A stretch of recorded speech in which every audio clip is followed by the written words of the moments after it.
Presiden ke-6 Republik Indonesia Susilo Bambang Yudhoyono kembali mengunggah kicauan di akun Twitter pribadinya pasca rumahnya di kawasan Mega Kuningan, Jakarta Selatan digeruduk ratusan pengunjuk rasa. Sementara itu Presiden Joko Widodo menyoroti dampak fenomena keterbukaan informasi di Indonesia. Salah satunya soal media sosial yang kerap disalahgunakan mengakibatkan banyak konten negatif bertebaran di sana.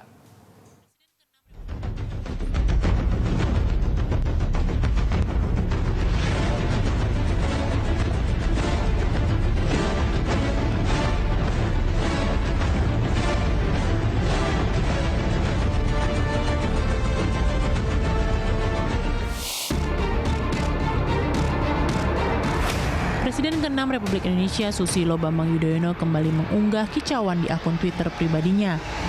SBY memberitahu followersnya bahwa rumahnya di kawasan Mega Kuningan, Jakarta Selatan digeruduk ratusan orang pengunjuk rasa.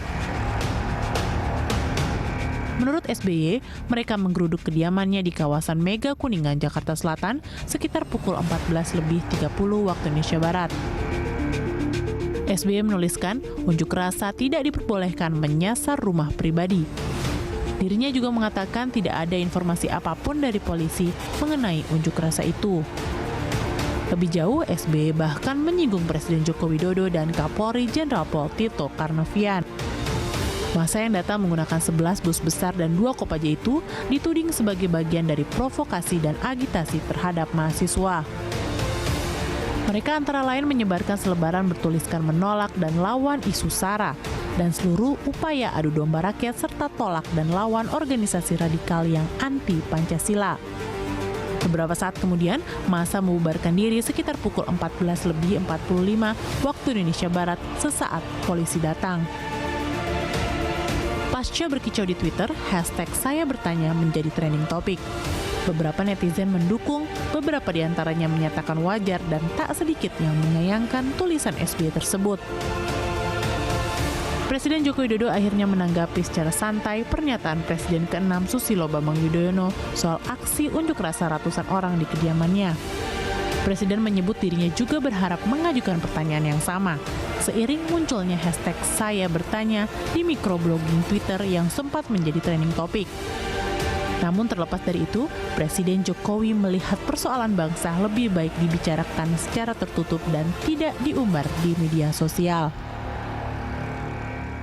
Ya kita ini kalau semua soal ditanyakan kepada Presiden dan Kapolri, ya kan semua kan bertanya karena ada Twitter.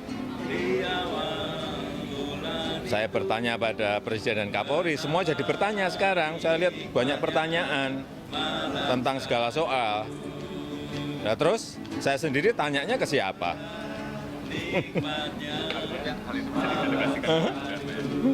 Saya kira akan lebih baik lah kalau kita tadi guyonan loh ya. Lebih baik apabila semua hal yang berkaitan dengan negara itu dirembuk, dibicarakan dalam forum tertutup. Sementara itu, Wakil Presiden Yusuf Kala menyayangkan aksi massa di depan kediaman SBY. Menurutnya, aksi tersebut merupakan perilaku tidak terpuji terhadap pemimpin bangsa. Prihatin dengan situasi itu. Kita juga harus mempunyai suatu perilaku yang baik, menghormati para pemimpin ya, dalam sesuai dengan aturannya. Kalau soal perlindungan, mantan presiden, wakil presiden itu tetap mendapat perlindungan pengawalan dari Pas Pampres. Seorang mantan itu bisa ya dikawal 60 orang. Oh iya, sesuai aturan. Pasca insiden tersebut, Kepala Staf Kepresidenan Teten Mas Duki meminta mantan Presiden Susilo Bambang Yudhoyono tidak perlu khawatir. Pasukan pengamanan presiden yang disiapkan negara mampu mengamankan semua mantan presiden beserta keluarga. Sedangkan terkait munculnya dugaan aksi unjuk rasa digerakkan pihak tertentu, pihak istana membantahnya. Tidak ada provokasi itu. Itu kan terbuka, pertemuan mahasiswanya ratusan begitu, 1000 lebih gimana. Siapa yang berani melakukan provokasi di depan umum segede gitu? Kan pidana. Hak lah, kan sampai sekarang juga mantan-mantan presiden itu dapat pengamanan kan dari pemerintah. Saya kira bukan isu itu. Jadi nggak perlu dikhawatirkan gitu ya? Ya iyalah, saya sih nggak usah dikhawatirkan karena itu kan kewajiban negara melindungi mantan-mantan presiden. Mengetahui rumah SBY digeruduk mahasiswa, Polda Metro Jaya langsung melakukan penyelidikan. Polisi menyebut aksi tersebut tidak berizin. Sejauh ini polisi belum menahan seorang pun peserta aksi. Polisi hanya menyita sebuah mobil yang berada di lokasi kejadian. Rumah Bapak SBY ya, kan 100 meter dari kediaman. Itu sesuai dengan pasal Undang-Undang Nomor 9 tahun 98 tentang penyadapan sudah terlaksanakan kita bubarkan. Karena tidak memberikan pemberitahuan dari kepolisian, kita bubarkan. Kalau mobil sendiri Pak sudah diketahui Pak milik siapa Pak Ya mobilnya? nanti kan kalau yang punya nanti akan nyari nanti. Kita simpan di Polda sini. Ya. Pasca digeruduk massa, suasana kediaman SBY di kawasan Mega Kuningan, Jakarta Selatan berjalan normal.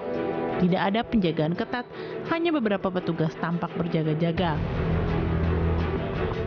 Sebelumnya, Presiden ke-6 itu sempat mengeluhkan adanya dugaan penyadapan, seperti disebutkan tim kuasa hukum Basuki Cahayapurnama di persidangan. SBY kemudian meminta aparat penegak hukum dan Presiden Joko Widodo bersikap. SBY juga menyatakan keberatan jika disadap.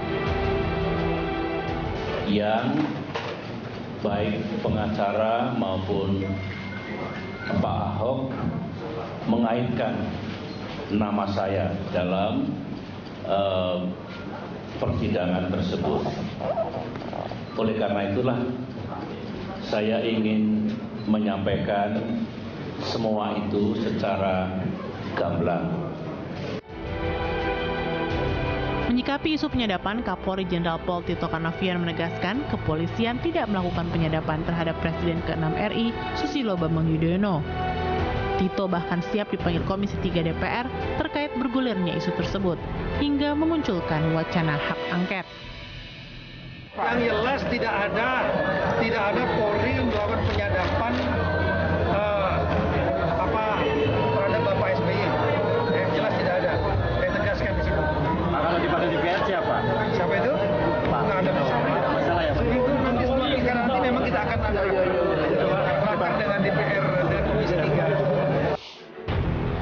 Hubungan Joko Widodo dengan Presiden ke-6 RI Susilo Bambang Yudhoyono penuh dinamika. Meski sejak suksesi 2014 tidak pernah bertemu, mereka kerap saling sindir melalui media.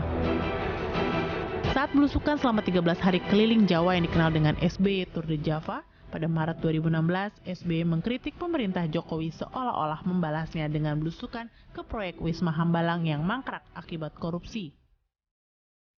Sementara pada aksi demo 4 November 2016 berujung ricuh.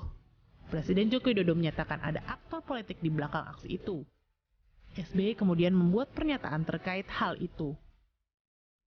Dalam kesempatan lain, Presiden Joko Widodo dan SBY berbalas tanggapan tentang banyaknya isu dan hoax. Dan kemudian SBY merasa disadap karena ada pembicaraannya dengan Ma'ruf Amin dipersoalkan Ahok dalam persidangan. Atas pernyataan penyadapan itu, Presiden Joko Widodo juga memberikan jawabannya. Kegaduhan yang terjadi pasca munculnya sebuah pernyataan di media sosial menunjukkan telah terjadinya pergeseran dari media arus utama mainstream ke media sosial. Menurut Presiden, media sosial saat ini telah menimbulkan ketergantungan baru di semua lini kehidupan. Saat memberikan sambutan dalam Hari Pers Nasional di Ambon, Maluku, Presiden menyebut medsos tidak ada yang mengawasi. Sedangkan media mainstream lebih bisa diajak berdiskusi. Kondisi itu semakin mengkhawatirkan seiring maraknya pemberitaan hoax di media sosial. Oleh karena itu, Presiden meyakini media arus utama atau media mainstream tetap memiliki peran penting bagi pembangunan di tengah maraknya pemberitaan hoax di media sosial. Media sosial menjadi kegandrungan baru yang luar biasa, tidak hanya di kalangan masyarakat. Sekarang semuanya main medsos. masyarakat, bupati, wali kota, gubernur, menteri, presiden, semuanya main medsos. Ada yang senang nge-tweet, ada yang senang main Instagram, ada yang senang main pad, ada yang senang main Facebook. Semuanya gandrung media sosial. Berkembangnya media sosial merupakan dampak keterbukaan yang semua negara menghadapinya. Hanya saja harapan agar media sosial tidak memberikan dampak negatif masih sulit terwujud ketika berita hoaks merajalela. Namun seiring waktu, pemberitaan hoaks juga akan mendewasakan bangsa Indonesia. Masyarakat akan mampu memilah berita mana yang benar atau tidak. Menurut Direktur Populi Center USEP S. Ahyar, upaya memerangi berita hoaks akan jauh lebih bijak jika disampaikan dengan pernyataan yang baik. Caranya dengan mengajak pemerintah, masyarakat termasuk kader partai memerangi berita-berita bohong maupun fitnah. Kini, semua pihak memang harus ambil bagian untuk menghadirkan kedamaian di bangsa ini, termasuk mengatasi penyebaran berita hoaks.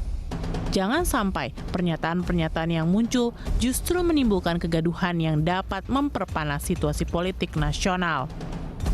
Tim Liputan Berita 1.